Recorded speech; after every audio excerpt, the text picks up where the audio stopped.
This will be the third podcast for Chapter 2, and it is from the Appendix to Chapter 2. One of the most difficult issues that high-tech startups face is with respect to funding. And so this material actually deals with terminology in terms of funding, as well as resources that are available for funding. So the first funding option for many tech startups are what are called friends and family. And sometimes, depending on whether the startup is successful or not, these can be friends, family, and fools. And that's usually the first place that tech startups access capital. Another funding option for high-tech companies is called bootstrapping. This word bootstrapping is maybe something some of you have heard, usually from your grandparents, who would say, when I was your age, I had to go 3 miles through the snow to get to school. I didn't have all this technology and gadgets. And essentially, they had to pull themselves up by their bootstraps in order to be successful. So when we apply this to high-tech startups, essentially this means that rather than taking out loans or rather than getting venture capital money, high-tech startups fund their needs for capital slowly over time through actual sales of the product to actual customers. An example of this is Right Now Technologies that grew up in Bozeman, Montana through a bootstrapping approach. And the benefit of this is that it does allow the founders to retain ownership of their company. But it can be very slow because these companies are constrained in their growth because they don't have a lot of capital. Certainly there are many grants and loan programs available for high-tech startups. For example, the Small Business Administration runs the Small Business Innovation Grant Program. And that can be a way to access some capital during a company's early phases of technology development before it's able to release a product for actual sales in the marketplace. It's fairly common in the technology industry to access capital through venture capitalists. And there are two types of venture capitalists. Formal VCs are the famous, iconic names that you hear in Silicon Valley. Many of them have their offices in the same area on Sand Hill Road. And if you have a chance to get to Menlo Park or Palo Alto, it's just really amazing to drive by and see the names of the people who have been these industry insiders for a very long time.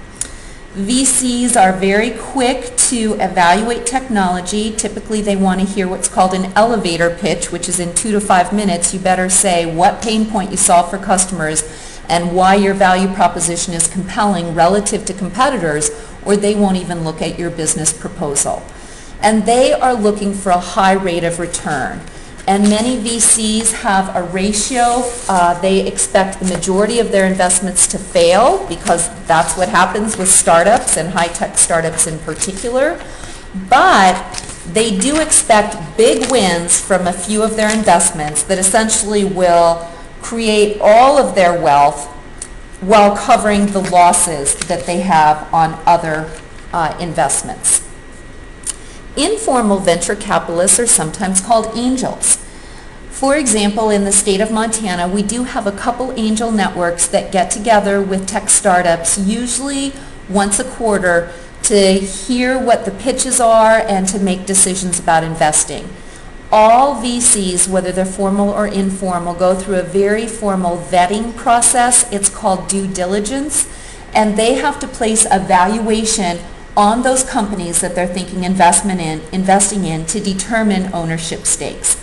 And the whole process of valuation is a very difficult process. We are lucky in the state of Montana to have people who are experts in this area, and I'd be happy to recommend them if you would like to request that. What's also interesting from a technology startup perspective is that many tech companies join what's called an incubator. Now when you think of an incubator, you think of newborn infants or newborn chicks that need this warm, nurturing environment in order to thrive and even to live. A tech incubator essentially is a building, if it's a physical incubator, or in today's world we do have virtual incubators where tech startups can actually physically locate or go to get access to workforce, financing, business people for mentorship, and to help them essentially with the fundamentals to get them off the ground. There are many famous incubators. For example, the Y Combinator in Silicon Valley is very famous. One of our Montana-based startups, Submittable, went to the Y Combinator. You can read about the Y Combinator in Wired magazine.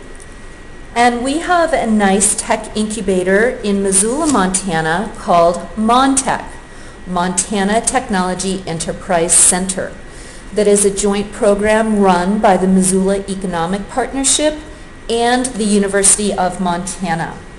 If you would like information on incubators, there's an organization called the National Business Incubator Association, NBIA, that has a wealth of resources online.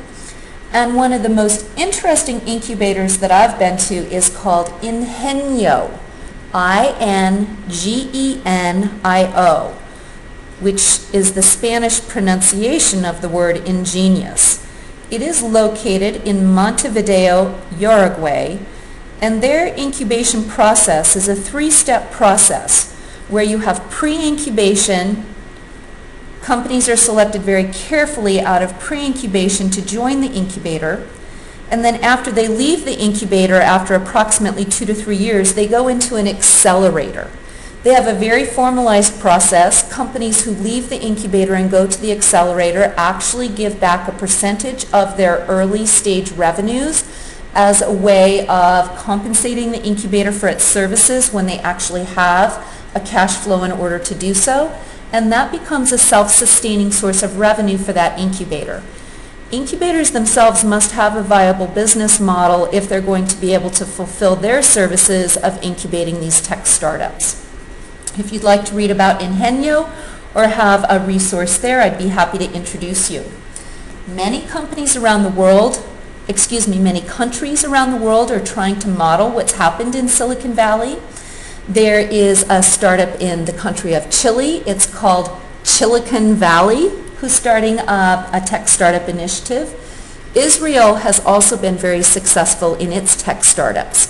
Finland also has a very strong government-sponsored incubation program. Now, some people are critical of incubators. They actually call them incinerators because they think that the failure rate is too high. I'll leave it for you to determine whether incubators are a good use of resources or not.